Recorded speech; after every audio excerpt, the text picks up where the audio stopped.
पुंडरीकाय दातुं मुनीन्द्रे समागत्य तिष्ठन् तमानन्दकन्दं परब्रह्मलिङ्गं भजे पाण्डुरङ्ग कलावज्ञजियो धरार्थावतारं कलाकाङ्कतेजोऽधिकामोदिवक्रम् खलानीशबाधापनोदार्हदक्षं समाधिस्थमूर्ति भजे ज्ञानदेव। नमो सद्गुरु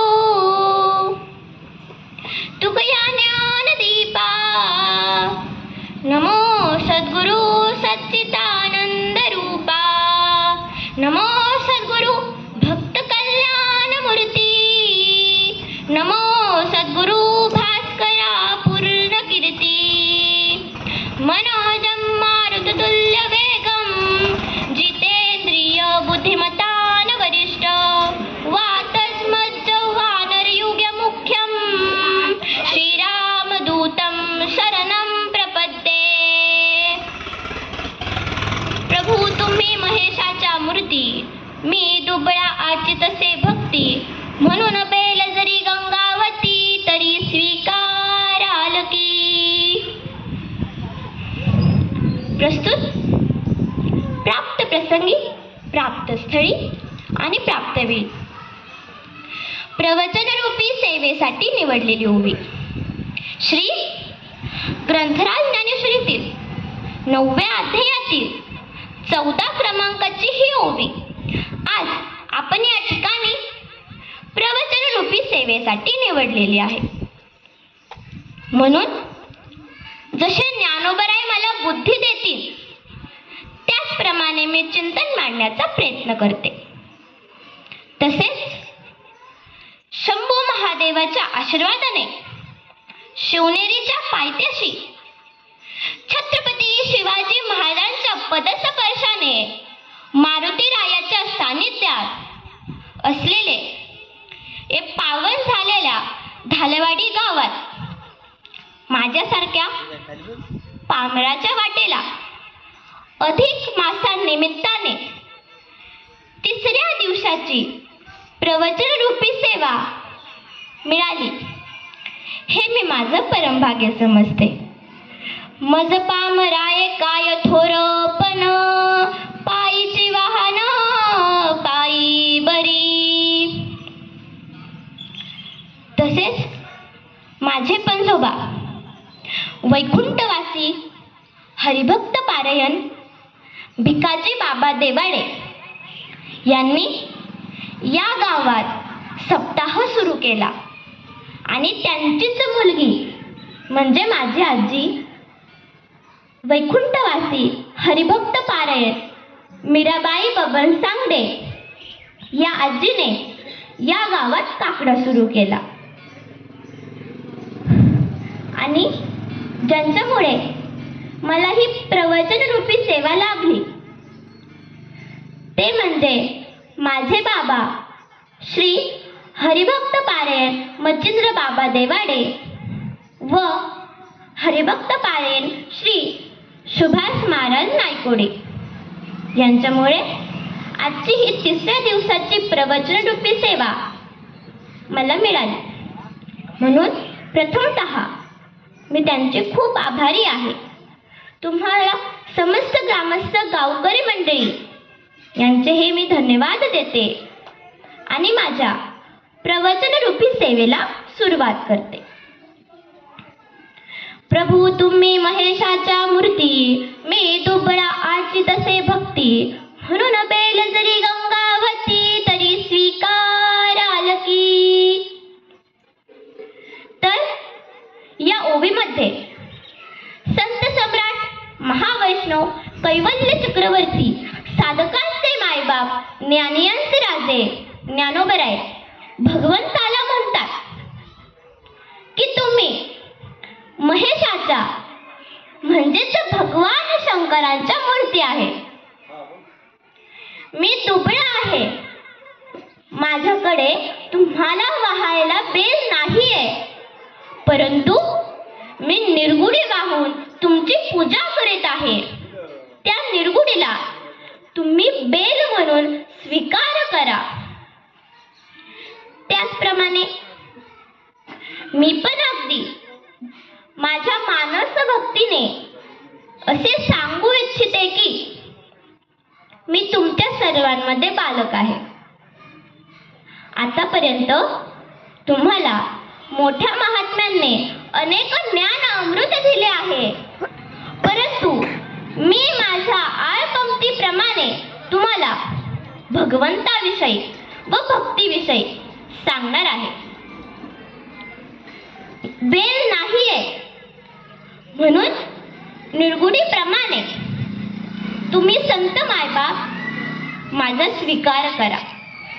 अहो, आपल्या मनामध्ये भगवंताविषयी भक्ती लागते, भाव लागतो. देवाविषयी निस्वार्थ भक्ती पाहिजे तर देव काहीही करायला तयार असतो. भावे विना देव न कळे संदेह, गुरु विना अनुभव केसा कळे. आपल्या वारकरी संप्रदायात गुरु शिष्यांच्या परंपराला खूप महत्त्व दिले आहे, परंतु ही गुरु शिष्यांची परंपरा कधी सुरू झाली हो? आदिनाथ गुरु सकळ सिद्धांचा, मचिंद्र तयाचा मुख्य शिष्य. मचिंद्राने बोध गोरक्षासी केला, गोरक्ष वदला घैरी प्रती. घैनी प्रसादे निवृत्ती दातार, ज्ञानदेवा सार चोजविले. मचिंद्राने बोध गोरक्षासी केला, गोरक्ष वदला घैनी प्रती. तर याचीच मी तुम्हाला पूर्ण कथा सांगते. जेव्हा भगवान शंकर बसले होते तेव्हा पार्वती मातेने भगवान शंकरांकडे पाहून भगवान शंकरांना प्रश्न केला की हे भोळ्या शंकरा, हे महादेवा, ही गीता म्हणजे काय?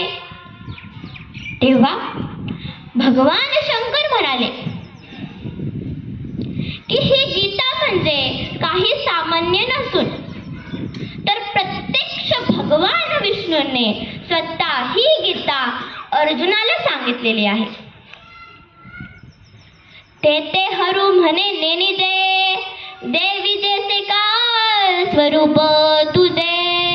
हे नित्य नूतन देखिजे, गीता तत्व. भगवान शंकर पार्वती मातेला म्हणतात की तुझे स्वरूप जसे दररोज नवीन आहे. सोन्याचे फूल कधी सुकत नाही आणि गंगेचे पाणी कधी शिळे होत नाही, तसेच या गीतेचे आहे. हे सर्व ऐकल्यानंतर पार्वती मातेला गीतेबद्दल उत्सुकता वाटू लागली. कारण जर आपल्यालाही एखाद्याने एखाद्या गोष्टीचे वर्णन केले तर ती गोष्ट आपल्याला हवीशी वाटते. तसेच पार्वती मातेला गीतेचे महत्त्व ऐकायची उत्सुकता वाटू लागली. म्हणून तिने तिथे एक क्षणही न थांबता भगवान शंकरांकडे जाऊन म्हणाली की हे महादेवा, मलाही या गीतेचे गुह्य ज्ञान ऐकायचे आहे, मलाही या गीतेचे तत्वज्ञान ऐकायचे आहे. तेव्हा भगवान शंकर म्हणाले की जर तुला या गीतेचे तत्वज्ञान ऐकायचे असेल तर आपल्याला असे एका ठिकाणी जावे लागेल ज्या ठिकाणी कोणीच नाही, जिथे शांत वातावरण असेल.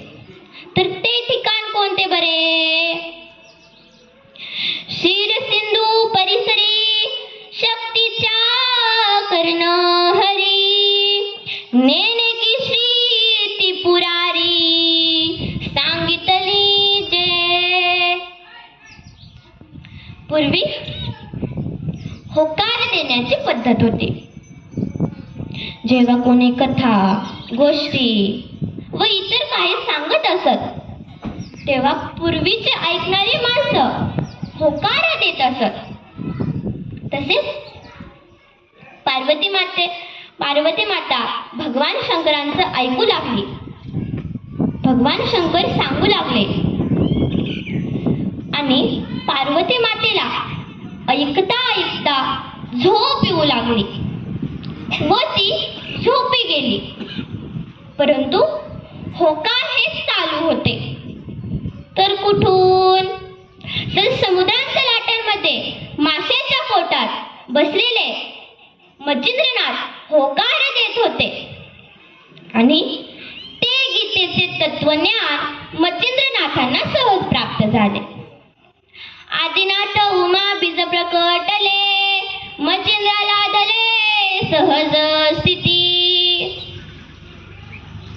जेव्हा भगवान शंकरांच्या लक्षात आले की आपण सांगितलेले ज्ञान कोणीतरी दुसरंच ऐकतंय, कारण जिला सांगतोय ती तर केव्हाच झोपी गेली आहे. कारण का ते ज्ञान पार्वती मातेच्या नशिबातच नव्हतं. बघा ना, जे कीर्तनात प्रवचनात असतात काही काहींना झोप येते आणि काही इतर कामासाठी बाहेर जातात. कारण का ते ज्ञान त्यांच्या नशिबातच नसतं. तसंच पार्वती मातेच्या ते ज्ञान नशिबातच नव्हतं. इकडे भगवान शंकरांना क्रोध आला. कोण आहे बरं ते जे गीतेचे तत्वज्ञान ऐकत असेल? म्हणून त्यांनी आपल्या अंतरदृष्टीने पाहिले आणि त्यांना समुद्रांच्या लाटांमध्ये माशाच्या पोटात बसलेलं एक छोटंसं बालक म्हणजेच मच्छिंद्रनाथ दिसले आणि त्यांच्यामध्येच कवी नारायणाचा अवतार दिसला. म्हणून त्यांनी आपला क्रोध गिळून घेतला आणि ते परत आपल्या आसनावर जाऊन बसले. पुढे मच्छिंद्रनाथांचे शिष्य हे गोरक्षनाथ झाले व मच्छिंद्रनाथांनी ते गीतेचे गुह्य ज्ञान गोरक्षनाथांना सांगितले. पुढे गोरक्षनाथांचे शिष्य हे गहिनीनाथ झाले आणि गोरक्षनाथांनी ते गीतेचे तत्वज्ञान गहिनीनाथांना सांगितले. पुढे गहिनीनाथांचे शिष्य हे निवृत्तीनाथ झाले आणि ते गीतेचे ज्ञान गहिनीनाथांनी निवृत्तीनाथांना सांगितले. आणि निवृत्तीनाथांनाच भगवान शंकरांचा अवतार मानलेला आहे. सदाशिवाचा अवतार स्वामी निवृत्ती दातार. पुढे निवृत्तीनाथांचे शिष्य हे माऊली झाले आणि ज्ञानोबारायांनाच भगवान विष्णूंचा अवतार मानला आहे. महाविष्णूचा अवतार सखा माझा ज्ञानेश्वर. विष्णूंचा अवतार घेतला अवघ्या जगाच्या कल्याणासाठी. ते गीतेचे ज्ञान प्रगट करून घेतले. त्याचंच वर्णन महाराजांनी आरतीतून केले आहे. प्रगट गुह्य बोले विश्व ब्रह्मासी केले. ज्ञानोबरायांनी ते गीतेचे गुह्य ज्ञान अवघ्या जगाच्या कल्याणासाठी मराठीतून केले. म्हणजेच ज्ञानेश्वरी हा ग्रंथ लिहिला. केलीसी मराठी गीता देवी. म्हणूनच तर प्रत्येक साधू संतांनी ज्ञानोबारायांचे तोंड भरून वर्णन केले आहे. संत तुकोबराय म्हणतात, ज्ञानियांचा राजा गुरु महाराव, म्हणती ज्ञानदेव तुम्हा जैसे. संत जनाबाई म्हणतात, ज्ञानराज माझी अनाथाची माय. असे अनेक साधू संतांनी ज्ञानोबा रायांचे तोंड भरून वर्णन केले आहे. म्हणूनच तर तेव्हापासून वारकरी संप्रदायाचा पाया हा माऊलींना मानला जातो आणि कळस हा तुकोबरायांना. ज्ञानराज रचिला पाया, तुका झालासी कळस. तर अशी ही गुरु शिष्यांची परंपरा सुरू झाली. तर मी कुठे होते? आपल्या मनामध्ये देवाविषयी भाव लागतो, निस्वार्थ भक्ती लागती, तर देव काहीही करायला तयार असतो. भावाचा भुकेला हरी, करी तसे भक्तांची चाकरी. कोणाची चाकरी केली हो? तर नाथ महाराजांची. नाथ महाराजांच्या घरी देवाने 36 वर्ष श्रीकंड्या या नावाने कामे केली. नाथ महाराज हे पांडुरंगांचे खूप मोठे भक्त होते. ते दररोज भजन, कीर्तन, प्रवचन आणि नामस्मरण हे दररोज ते करत असत. देवाने त्यांचा भाव बघितला, त्यांची भक्ती पाहिली आणि देव तिथे स्वतःहून 36 वर्ष श्रीकंड्या या नावाने त्यांच्या घरी कामे केली. द्वारकेची मूर्ती एकनाथा घरी, पानवा हे हरी कावडीने. तर देव उच्च नीच, श्रीमंत गरीब, छोट मोठ असं काहीही बघत नाही. देव बघतो तर फक्त भाव, निस्वार्थ भक्ती. उच्च नीच काही नेन भगवंते, तिष्ठ भाव भक्ती देखो निया. दासी पुत्र कन्या विदुराच्या पक्षी, दैत्या घरी रक्षी प्रल्हादासी. म्हणून देवाचे नाम जप केले पाहिजे. देव काहीही करायला तयार असतो. देव आपले रक्षण करतो. देव संतांचे कामे करतो. जसे की भक्त प्रल्हाद. कोण होते हो प्रल्हाद? तर भक्त प्रल्हाद हे हिरण्यकशिपू दैत्याचे पुत्र होते. त्या हिरण्यकशिपू दैत्याने धर्माचा नाश केला होता. गो ब्राह्मणांची हत्या केली होती आणि तो सतत म्हणायचा, मीच आहे तुमचा देव. परंतु भक्त प्रल्हाद हे भगवान विष्णूंचे खूप मोठे भक्त होते. महाभक्त प्रल्हाद हा द्वैत्य कुळी, जपे राम नामावळी नित्य काळी. पिता पाप रूपी तया देखवेना, जनी दैत्य तो नाम मुखी म्हणेना. तर भक्त प्रल्हाद हे सतत नाम जप करत असायचे. ओम नमो भगवते वासुदेवाय, ओम नमो भगवते वासुदेवाय, ओम नमो भगवते वासुदेवाय. हे सतत नाम जपामुळे देव तिथे स्तंभातून नरसिंह अवतार धरावा लागला आणि त्या हिरण्यकशिपू दैत्याचा नाश करावा लागला.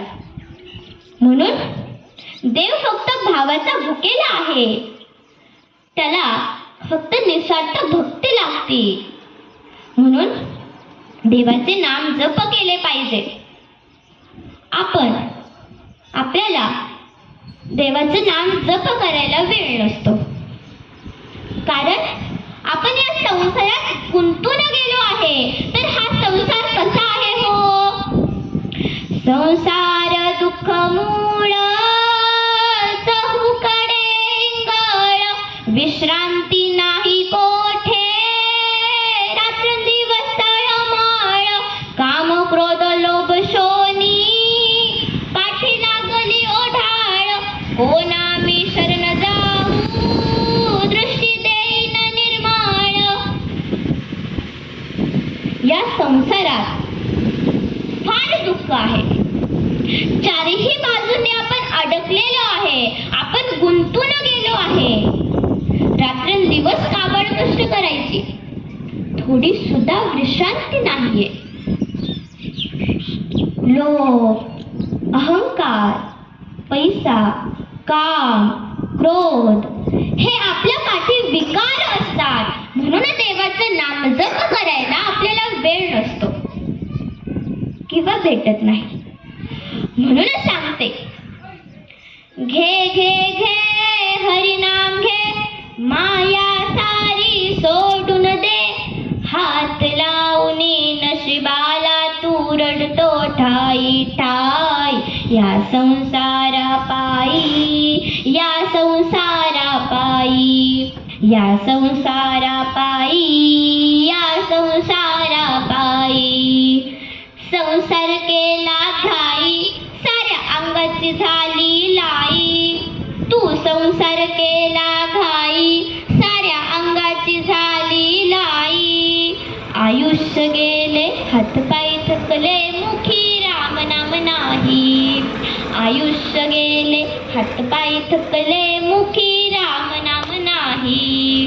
घे घे घे हरिनाम घे, माया सारी सोडून दे. घे घे घे हरिनाम घे, माया सारी सोडून दे, हात लावून नशिबाला रडतो ठाय ठाय. या संसारा पायी, या संसारा पायी, या संसारा पायी, या संसारा पायी. तू म्हणशील घरदार, हे इथेच राहील सार. तू म्हणशील घरदार, हे इथेच राहील सार. मेल्यावरती आपले घर गावाच्या बाहेर, मेल्यावरती आपले घर गावाच्या बाहेर. घे घे घे हरिनाम घे, माया सारी सोडून दे. घे घे घे हरिनाम घे, माया सारी सोडून दे, हात लावून नशिबाला तू रडतो ठाई ठाई. या संसारा पायी, या संसारा पायी, या संसारा पायी, या संसारा पायी. तू म्हणशील पैसा अडका, हा इथेच राहील बरका. मेल्यावरती आपल्या बरोबर मातीचा एक मडका. मेल्यावरती आपल्या बरोबर मातीचा एक मडका. घे घे घे हरिनाम घे, माया सारी सोडून दे. घे घे घे हरिनाम घे, माया सारी सोडून दे, हात लावून नशिबाला रडतो ठाई ठाई. या संसारा पायी, या संसारा पायी, या संसारा पायी, या संसारा पायी. तू म्हणशील बायका पोर, हे तुझ्या मागचे चोर. तू म्हणशील बायका पोर, हे तुझ्या मागचे चोर. मेल्यावरती खापर फोडतील तुझ्याच माथ्यावर. मेल्यावरती खापर फोडतील तुझ्याच माथ्यावर. घे घे घे हरिनाम घे, घे घे घे हरिनाम घे, माया सारी सोडून दे. हात लावणी नशिबाला तू रडतो ठाई ठाई. या संसारा पायी, या संसारा पायी, या संसारा पायी, या संसारा पायी. आपल्याला अनेक असे साधू संतांनी सांगितलेले आहे. धनदार पुत्र जन, बंधू सोयरे पिसून, सर्व मिथ्या आहे जाणून, शनरी त्या देवाशी. धनधारा, पुत्र, जन हे सर्व नाशवंत आहे. हे सगळे इथेच राहणार आहे. आपले एकच शाश्वत आहे, ते म्हणजे पांडुरंग. म्हणून आपण देवाशी एकरूप झालो पाहिजे. जसं देव माझा मी देवाचा, हीच माझी सत्यवाचा. किंवा विठ्ठल माझा माझा माझा माझा माझा,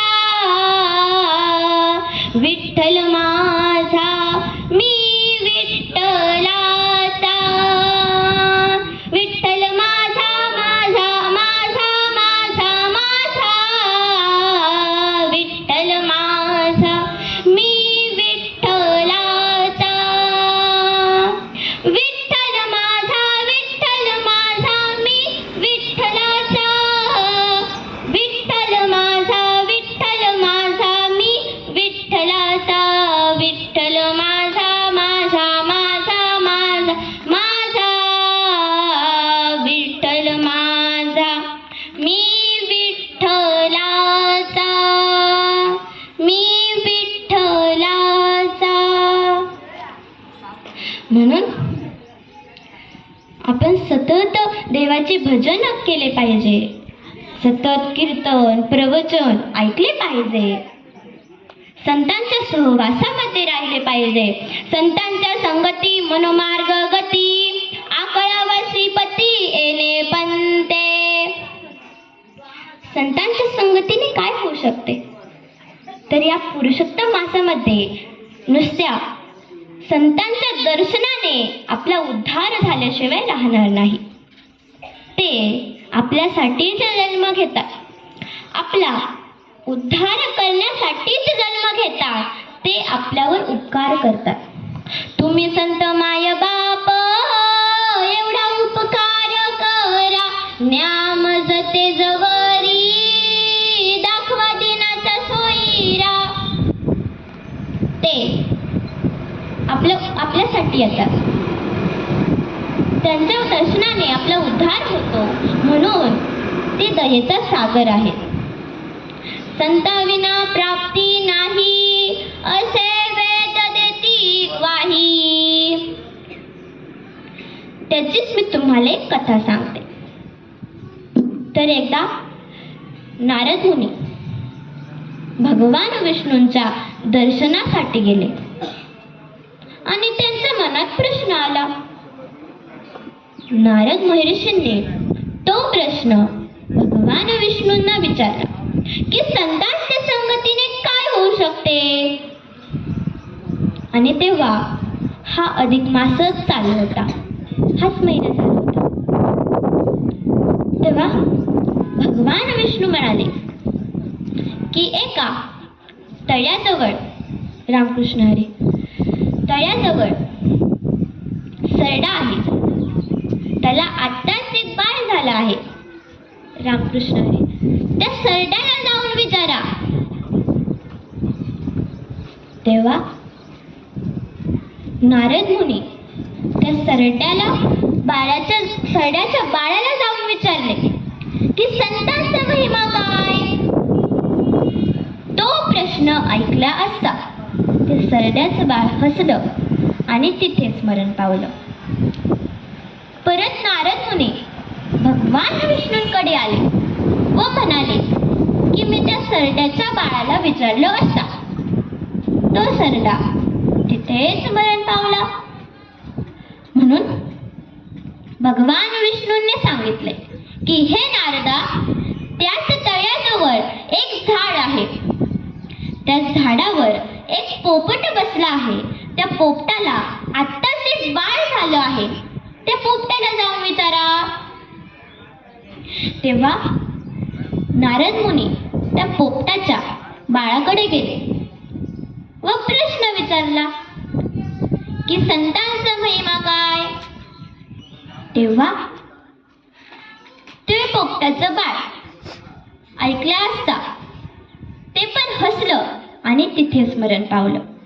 नारद मुनी खूप दुःखी झाले व परत ते भगवान विष्णूंकडे आले व भगवान विष्णूंना म्हणाले की हे देवा, मी त्या पोपटाच्या बाळाला विचारलं असता तो पोपटाचं बाळ तिथेच मरण पावलं. परत एकदा भगवान विष्णू म्हणाले की त्या झाडाजवळ एक गाय आहे. त्या गायीला आत्ताच एक वासरू झालं आहे. त्या वासराला जाऊन विचारा. तेव्हा नारद मुनी त्या वासराकडे आले व त्याला विचारले की संतांचा महिमा काय. तेव्हा ते वासरू पुन्हा एकदा हसलं आणि तिथेच मरण पावलं. आता नारद मुनी खूप दुःखी झाले आणि घाबरले. परत नारद मुनी भगवान विष्णूंकडे आले. भगवान विष्णूंकडे आले आणि भगवान विष्णूंना सांगितले की मी त्या वासराला विचारलं असता तो वासरू तिथेच मरण पावला. भगवान विष्णूंनी म्हणाले की एकाच्या नगरीत एका राजाला आत्ताच एक मुलाला जन्म दिला आहे. त्या राजपुत्राला जाऊन विचारा. तेव्हा नारद मुनी खूप घाबरले, कारण जर सरडा, पोपट आणि वासरा प्रमाणे जर त्याच्या राजाच्या मुलाला काही झालं तर राजा मला सोडणार नाही. म्हणून नारद मुनी भगवान विष्णूंना म्हणाले की हे देवा, त्यांनी मला काही केले तर. तेव्हा भगवान विष्णूंनी त्यांची समजूत काढली आणि नारद मुनी त्या राजपुत्राला विचारले की संतांचा महिमा काय. संतांच्या दर्शनाने ते बाळ बोलू लागलं व म्हणाल की हे नारद महर्षी, तुम्ही मला हा प्रश्न चौथ्यांदा विचारला आहे. कारण जेव्हा मी सरडा होतो तेव्हाही तुम्ही हाच प्रश्न मला विचारला आणि मी संतांच्या दर्शनाने मी मरण पावलो आणि मला पोपटाची योनी भेटली. तुम्ही परत आले, तुम्ही मला तोच प्रश्न विचारला आणि मी तुमच्या दर्शनाने या पुरुषोत्तम मासामध्ये माझा पोपटाच्या योनीतून वासराच्या योनीमध्ये गेलो. तुम्ही पुन्हा एकदा आले, हाच प्रश्न विचारला, म्हणून तुमच्या दर्शनाने मी पुन्हा एकदा वासराच्या योनीतून या राजाच्या मुलाच्या योनीमध्ये आलो, म्हणजेच राजपुत्राच्या योनीमध्ये आलो. तेव्हा त्या बाळाने हात जोडले व म्हणाला, याच्या पलीकडे मी तुम्हाला काय संतांचा महिमा सांगू शकतो. म्हणून संत हे दयेचा सागर आहे. जसे की संत ज्ञानेश्वर महाराज, संत तुकोबराय हे तुम्हा आम्हासाठी येतात. या संसार सागरात वाहत चाललेल्या तुम्हा आम्हासाठी जन्माला येतात. किती किती हाल सहन केले हो, अक्षरशः मारले हो माऊलींना. तुकोबरायांना किती हाल सहन करावे लागले. ते फक्त त्यांनी सहन केले तर ते तुम्हा आम्हासाठी. म्हणून संतांच्या संगती मनोमार्ग गती, आकळावा श्रीपती येणे पंथे. आपण आईवडिलांची सेवा केली पाहिजे, देवाचे नाम स्मरण केले पाहिजे, या आपल्या गावातल्या धार्मिक कार्याकडे लक्ष दिले पाहिजे. कारण धर्म टिकला तरच आपण टिकू, तरच ही कथा प्रवचन होते. जी धर्माची शिकवण ती तर संतांची शिकवण आहे. आपण या छत्रपती शिवाजी महाराजांच्या भूमीत राहतो, तर आपण धर्माचे रक्षण केले पाहिजे. छत्रपती शिवाजी महाराजांनी जर धर्म टिकवला नसता तर आपण कुठे असतो, काय असतो आपण? सांगा ना, कोण असतो आपण? हे सांगण्याची गरज नाही. म्हणून आपल्या देशासाठी, आपल्या धर्मासाठी, आपल्या गावासाठी जगायला शिका, जागे व्हा.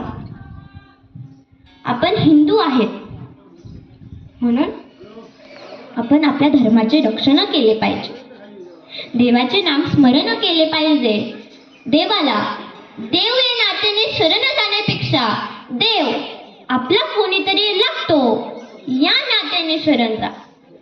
जसं की संत मीराबाई, संत सुदामादेव, संत कानोपात्रा, संत जनाबाई, संत मीराबाई या पती या नात्याने देवाला शरण गेल्या. संत सुदामादेव या मित्र या नात्याने शरण गेले. संत जनाबाई हे धनी या नात्याने शरण गेले व संत कानोपात्रा ह्या मित्र या नात्याने शरण गेल्या. म्हणून देवाला देव या नात्याने शरण जाऊ नका, देव आपला कोणीतरी लागतो या नात्याने शरण जा. आता ज्या निमित्ताने हा आपला सप्ताह ठेवलेला आहे, आता आपण अधिक मासाविषयी पाहू. तर अधिक मास हा 17 मे पासून सुरू झाला व 15 जून पर्यंत समाप्त होणार आहे. या अधिक मासाला मलमास, धोंड्याचा महिना व पुरुषोत्तम मास असेही म्हणतात. पुराणांमध्ये याचे खूप महत्त्व सांगितलेले आहे. त्याचेच मी तुम्हाला स्पष्टीकरण देते. कालगणनेच्या 2 पद्धती असतात, एक म्हणजे सौर वर्ष आणि दुसरी म्हणजे चांद्रवर्ष. पृथ्वीला एक फेरी पूर्ण करण्यासाठी 365 दिवस व 6 तास लागतात. या कालावधीत इंग्रजी व ग्रीक महिन्याप्रमाणे जानेवारी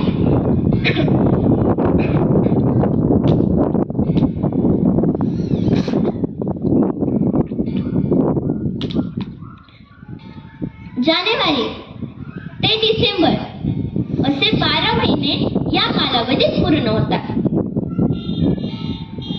सूर्यावर आधारित कालगणनेला सौर कालगणना असे म्हणतात. जर चंद्राला एक फेरी पूर्ण करण्यासाठी 354 दिवस लागतात. याच कालावधीत आपल्या हिंदू कॅलेंडरनुसार चैत्र ते फाल्गुन असे 12 महिने पूर्ण होतात. चंद्रावर आधारित कालगणनेला चंद्र कालगणना असे म्हणतात. तर सौर वर्ष व चंद्रवर्ष यांमध्ये वेगवेगळे फरक असतात. तर 11 दिवस 1 तास 31 मिनिटे व 12 सेकंद. तर 3 वर्षांनी साधारणतः हा फरक 32.5 दिवस आता होतो. म्हणून हा फरक दूर करण्यासाठी एक जास्तीचा महिना घेतला जातो. याचं नावच आहे अधिक मास. अधिक म्हणजे एक जास्तीचा महिना. तर हा महिना घेतला जातो.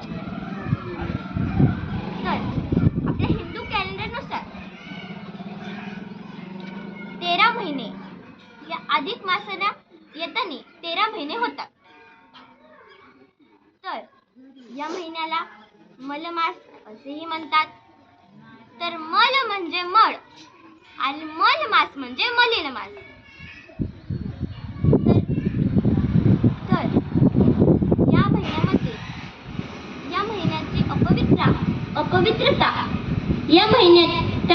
नावातूनच कळते.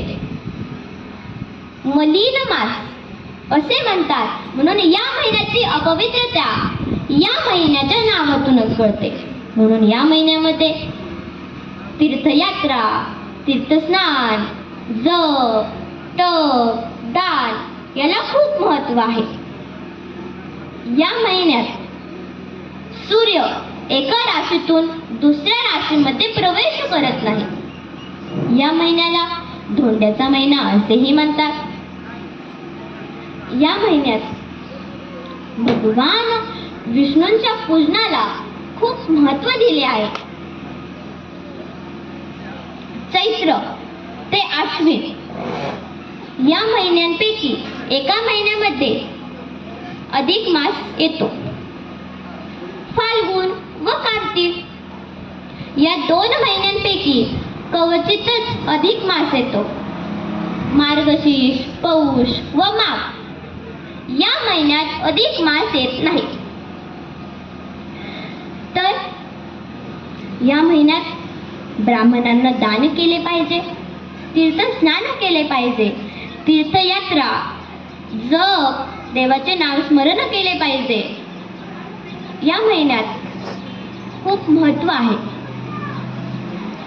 तर या महिन्याला उज्जैन येथे खूप मोठी यात्रा भरली जाते. काही ठिकाणी कथा, प्रवचन, कीर्तन हेही असतात. जसे की आपल्या इथे आहे मिन्नेर खोऱ्यात, असे काही ठिकाणी असतात. या महिन्याला पुरुषोत्तम मास असेही म्हणतात. तर पुरुषोत्तम मास का म्हणतात? तर याची एक पुराणांमध्ये कथा आहे. कथेनुसार अधिक मास देवाला शरण जातो आणि म्हणतो की मला सगळे अपवित्र समजतात, तर मी काय करू? तेव्हा देव सांगतात की तुम्ही भगवान कृष्णांचे नामस्मरण करा.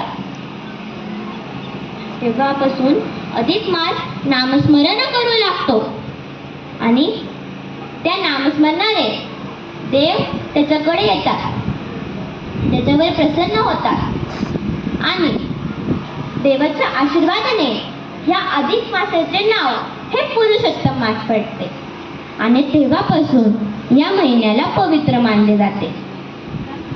तर ही आहे पुरुषोत्तम मासाची कथा. तर मी आता एकच बोलते की आपल्या आई वडिलांची सेवा करा, धर्माचे रक्षण करा, नामस्मरण करा. कारण का या महिन्यात दुसऱ्या महिन्यांपेक्षा जर आपण नामस्मरण केले तर अधिक पुण्य भेटते. या महिन्यात जास्त फळ भेटते. म्हणून या महिन्यात नामस्मरण करा. आपली भक्ती कशी आहे हो? तर सप्ताह आला की देवाचे नामाला जपायला जायचं, भजनाला जायचं, कीर्तनाला जायचं, प्रवचनाला जायचं, हरिपाठाला जायचं आणि शेवटचा दिवस झाला, काला झाला की देवाचं 1 वर्षानंतर तोंडही नाही पाहायचं. तर हा परमार्थ काय कामाचा? तर काहीच नाही. म्हणून सांगते ना, देवाचे या महिन्यात खूप नामस्मरण करा. आपला हा अधिक मास चांगला जावो म्हणून देवाकडे प्रार्थना करा. आई वडिलांची सेवा करा आणि धर्माचे रक्षण करा. एवढे बोलून मी माझ्या प्रवचन रूपी सेवेला पूर्णविराम देते. नातरी बालक बोबडा बोली, का वाकडा वेचुका पाऊली, ती सोज करुणी माऊली रेघे देवी. जशी आई आपल्या बाळाला समजावून घेते, ते बाळ बोबडं बोलू, काही करू तरी ती आई समजावून घेते. त्याचप्रमाणे तुम्ही संत बायबाप मला समजावून घ्या. माझ्या वाणीतून काही चुकीचे शब्द निघाले असतील तर तो माझ्या वाणीचा दोष समजावा आणि जे चांगले निघाले असतील तो माझ्या आजी आजोबांचा आशीर्वाद व गुरुजनांचा आशीर्वाद समजावा. पुंडलिका वरदे हरी विठ्ठल श्री ज्ञानदेव तुकाराम. पंढरीनाथ भगवान की जय. माऊली ज्ञानेश्वर महाराज की जय. जगद्गुरु संत तुकाराम की जय, भीमाशंकर भगवान की जय, छत्रपती शिवाजी